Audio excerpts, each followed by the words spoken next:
Olá, amada igreja, queridos irmãos, é um privilégio poder estar meditando com vocês novamente na Palavra de Deus. Hoje eu gostaria de meditar em tempos de tempestade, como temos passado, um enfrentamento não somente de uma cidade, mas uma nação, o mundo inteiro, de um vírus tão voraz e que tem tirado o sono de muitas pessoas. Eu queria meditar com os irmãos, com os amigos, vencendo as tempestades da vida. E acredito que um texto excelente para isso é Mateus capítulo 14, verso 22 até o verso 26, onde fala assim: logo a seguir compeliu os discípulos a embarcar e passar diante dele para o outro lado, enquanto ele despedia as multidões. E despedidas as multidões, subiu ao monte a fim de orar sozinho. Em caindo a tarde, lá estava ele só. Entretanto, o barco já estava longe, a muitos estádios da terra, açoitado pelas ondas, porque o vento era contrário. Na quarta vigília da noite, foi Jesus ter com eles, andando por sobre o mar. E os discípulos, ao verem-no andando sobre as águas, ficaram aterrados e exclamaram: é um fantasma! E tomados de medo, gritaram. Meus irmãos, muitas vezes nas tempestades da vida a gente se apavora, e como os discípulos a gente tem medo, e como Pedro aqui nessa passagem, o medo nos faz submergir e afundar. O que a gente precisa entender é que Jesus vem ao nosso encontro. A agenda de Jesus e os seus discípulos era uma agenda de descanso. Podemos dizer que era uma agenda de férias, ainda que por um breve período. Jesus estava ali já cansado, exaurido, na verdade, a melhor palavra, de tanto se atender às multidões, que ia até ele famintas e em busca de milagres. E não bastasse o cansaço físico, Jesus agora também tem um cansaço psicológico, emocional, pois acabara de receber a notícia que João Batista tinha sido degolado, a mando de um rei alcoólatra, louco, e a pedido de uma mulher adúltera. Jesus então, com seus discípulos, resolvem sair, mas a multidão o segue. Fica sabendo que eles iriam para um local deserto, e quando eles desembarcam naquele local, a multidão está lá. Jesus, como bom pastor, os alimenta, os cura, os sara através da sua palavra, e despede os discípulos a fim de que estes tivessem um pouco de descanso. Mas não somente isso também, ele seria tentado pelas multidões para ser rei. E não era esse o propósito, ser rei humano, mas sim um rei espiritual, celeste, que ele sabia o plano dele. Pois bem, Jesus despede os discípulos, sobe para o monte para orar. E a gente vê que as tempestades da vida chegam. Chegou para os discípulos, chegou através daquelas ondas bravias, aquelas ondas que pareciam que ia despedaçar aquele pequeno barco. Jesus está no monte orando. E as tempestades chegam, meu irmão. É isso que eu gostaria que você meditasse.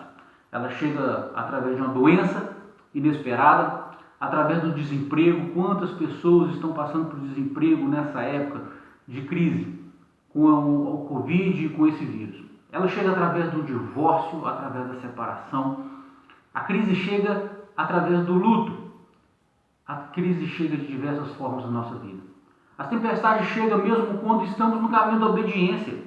Se você observar o verso 22 a 24, os discípulos estavam obedecendo a Deus. Diferente do profeta Jonas. Quando Deus dá uma determinada ordem para Jonas, ele desobedece, ele vai no caminho contrário, e todos já sabem o desfecho da história.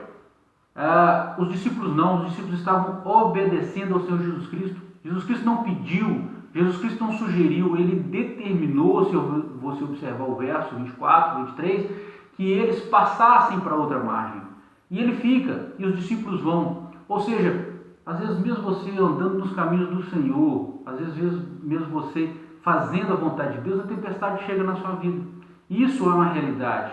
Deus não nos prometeu que não tivéssemos problemas, mas que estaríamos conosco nos problemas, nas tempestades. Em terceiro lugar, eu gostaria que você pensasse que as tempestades da vida, elas se agravam quando Jesus parece demorar. Se você observar o verso que a gente tem lido aí, o 23, o 24, Parece que Jesus não ia chegar.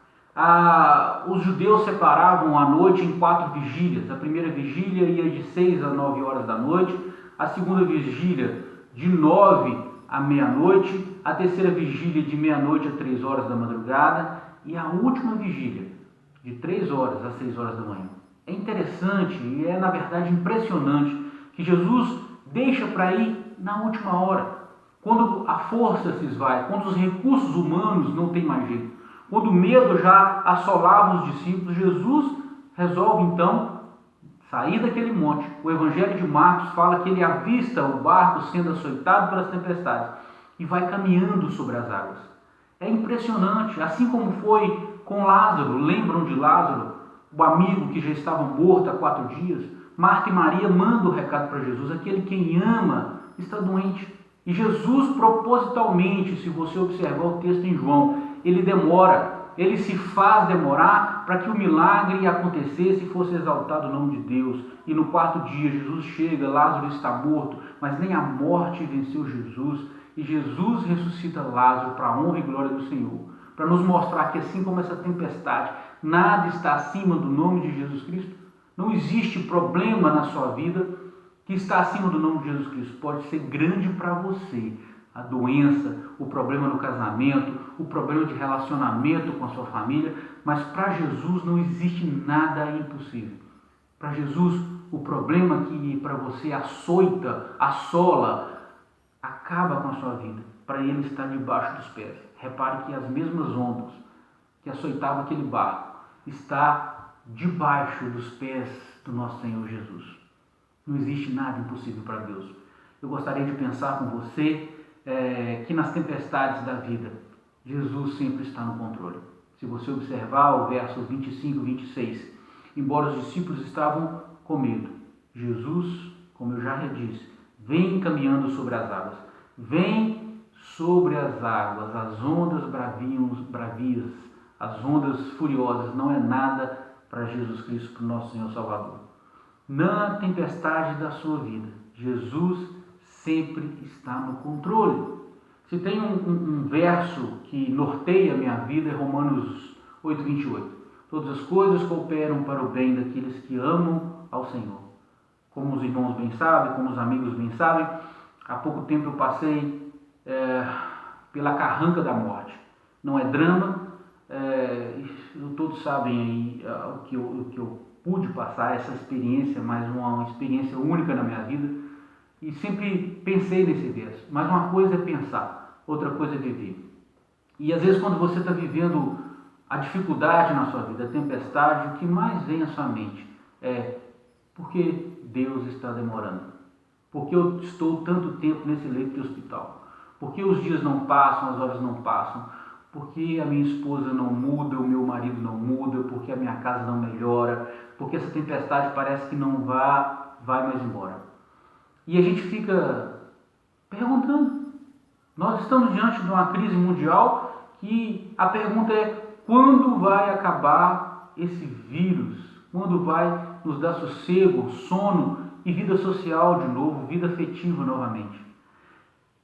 Nas tempestades da vida, Jesus vem ao nosso encontro, mesmo quando achamos que não há mais esperança. Se você observar o verso 25, ele nos fala o seguinte: na 4ª vigília da noite, foi Jesus ter com eles andando sobre o mar. Esses homens, esses discípulos achavam que não tinham mais jeito, que não tinha mais esperança.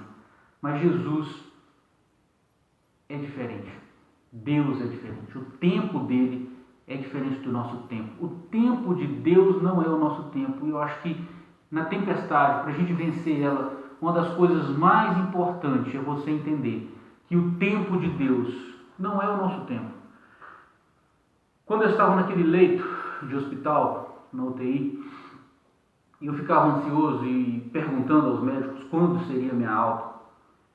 Um dia tentei me levantar para ir ao banheiro e não tinha força para ir. O pulmão não tinha ar, as pernas doíam. E foi então que eu tenho certeza que foi a voz do Senhor me disse: por que ansiedade?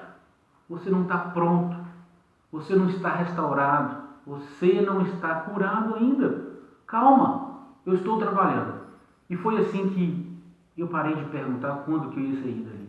E falei para mim, se precisar de 20 dias, se eu precisar ficar aqui 30 dias, eu vou ficar. Porque o tempo de Deus é diferente do nosso tempo.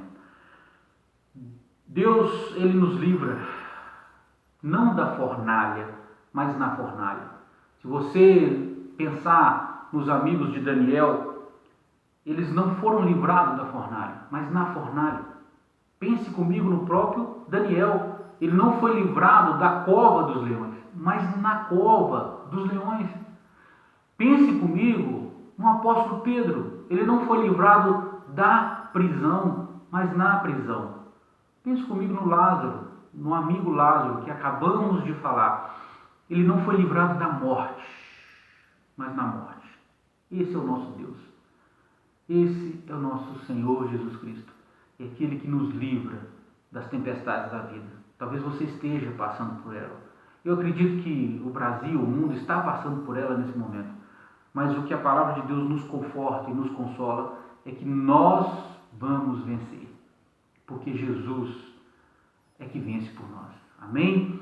Eu gostaria de orar com você brevemente para a gente finalizar essa mensagem.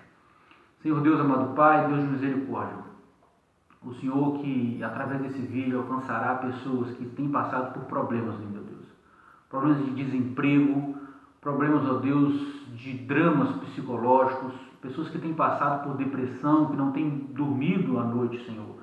Ó Deus amado, quantos irmãos, quantos amigos, ó Deus, têm passado por luto, têm passado, ó Deus, por diversas tempestades, como acidente, como doença, Senhor, enfrentando câncer, enfrentando tantos problemas, ó Pai.